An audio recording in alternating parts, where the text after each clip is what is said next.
দেখুন সার্জিসের যে বক্তব্য আমরা শুনলাম সেটি আসলে আমার মনে হয় একপাক্ষিক একটি বক্তব্য এবং স্বাভাবিকভাবে সে যখন একটি শিবিরের একটি ফর্মাল প্রোগ্রামে গিয়ে সে যখন এ ধরনের ঘোষণা দেন তখন মনে হয় যে অন্যান্য ছাত্র সংগঠনের ভূমিকা নগণ্য বলেই তিনি মনে করছেন। যদি তিনি মনে না করতেন তাহলে আমি মনে করি যে আমাদের সম্মিলিত ছাত্র সংগঠনগুলো নিয়েও অনেক প্রোগ্রাম হয়েছে। আমরা জগন্নাথে সকল ছাত্র সংগঠনগুলোকে নিয়ে এক প্ল্যাটফর্মে কাজ করেছি, সেখানে আমরা একই মঞ্চে উঠে সার্বভৌমত্বের প্রশ্নে কিন্তু ঐক্যবদ্ধতা পোষণ করেছি। সেইখানে কিন্তু এ ধরনের কোনো ঘোষণা হাসনাত আবদুল্লাহ দেননি। সুতরাং এ ধরনের যখন একটি স্পেসিফিক একটি দলের প্রোগ্রামে গিয়ে ধরনের ঘোষণা দেন তখন আমরা আসলে মর্মাহত হই, আমরা ব্যাহত হই। আমরা যারা এই 24-এর গণ অভ্যুত্থানের যারা সম্মুখ সারির যোদ্ধা ছিলাম তখন যখন একটি পক্ষকে এ ধরনের একটি ক্রেডিট দেওয়ার যে প্রবণতা আমরা দেখি সেখানে আসলে আমরা এটি নিয়ে অত্যন্ত সংকীর্ণ মনের পরিচয় বলে আমি মনে করব।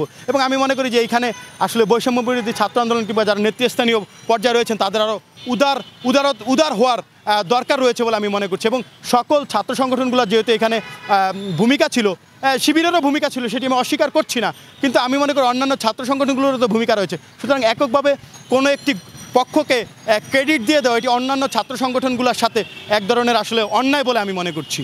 এবং একই সাথে দেখুন আমরা এই যে নতুন ধারার যে বাংলাদেশ, এই বাংলাদেশ আসলে সাম্য, মানবিক, সামাজিক ন্যায় বিচার নিশ্চিত করার যে বাংলাদেশ আমরা প্রত্যাশা করছি, সেই বাংলাদেশে একটি ছাত্র সংগঠনের যা ভূমিকা হওয়া দরকার, ইতিবাচক রাজনীতির ধারা বিনির্মাণের লক্ষ্যে আমরা বাংলাদেশ জাতীয় ছাত্র সমাজ কাজ করছি। এবং আমরা বিশ্বাস করি যে সবার আগে দলীয় স্বার্থ বাদ দিয়ে শিক্ষার্থীদের স্বার্থকে সবার আগে সমুন্নত রেখে যেন আমরা ভবিষ্যতে কাজ করে যেতে পারি, সেই লক্ষ্যে আমরা আসলে কাজ করে যাচ্ছি।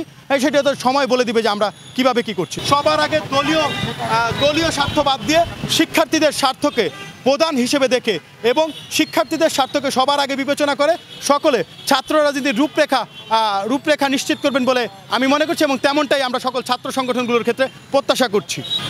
দেখুন স্বাভাবিকভাবে আমরা চেষ্টা করেছিলাম যে 5 আগস্ট পরবর্তী বাংলাদেশে সকল ছাত্র সংগঠনগুলো মিলে একটি যে নতুন ধারা রাজনৈতিক বন্দোবস্ত এবং সাধারণ শিক্ষার্থীদের ম্যান্ডেট বাস্তবায়ন হয় এমন একটি রাজনৈতিক ছাত্র রাজনীতির রূপরেখা আমরা আসলে প্রত্যাশা করেছিলাম, এবং সেটি আমাদের সেই প্রক্রিয়া এখনও চলমান রয়েছে। কিন্তু এটি স্বাভাবিক ব্যাপার, যেহেতু অনেকগুলো ছাত্র সংগঠনের ব্যাপার, এখানে সবাই একই বিষয়ে একমত পোষণ করবেন এটিও আসলে ভাবার বিষয় নেই। এবং স্বাভাবিকভাবে এখানে দ্বিমত আসবে, এখানে বিরূপ প্রতিক্রিয়া আসবে, তবে যত প্রতিক্রিয়া আসুক সেগুলোকে যেন সাধারণ শিক্ষার্থীদের মধ্যে কোনো ধরনের প্রভাব বিস্তার না করে এবং সাধারণ শিক্ষার্থীদের স্বার্থকে যেন দূরে রেখে কোনো ধরনের কোনো সিদ্ধান্ত নেওয়া না হয়, কিংবা কোনো ধরনের ব্যক্তিগত স্বার্থ হাসিল কিংবা রাজনৈতিক স্বার্থ হাসিলের বিষয়গুলোকে যেন গুরুত্ব না দিয়ে সাধারণ শিক্ষার্থীদেরকে গুরুত্ব দিয়ে যে কোনো ধরনের সিদ্ধান্ত নেয়, সে ব্যাপারে আসলে আমরা এখনও পর্যন্ত পজিটিভ রাজনীতির যে চিন্তাধারা সেটিকে অব্যাহত রাখছি।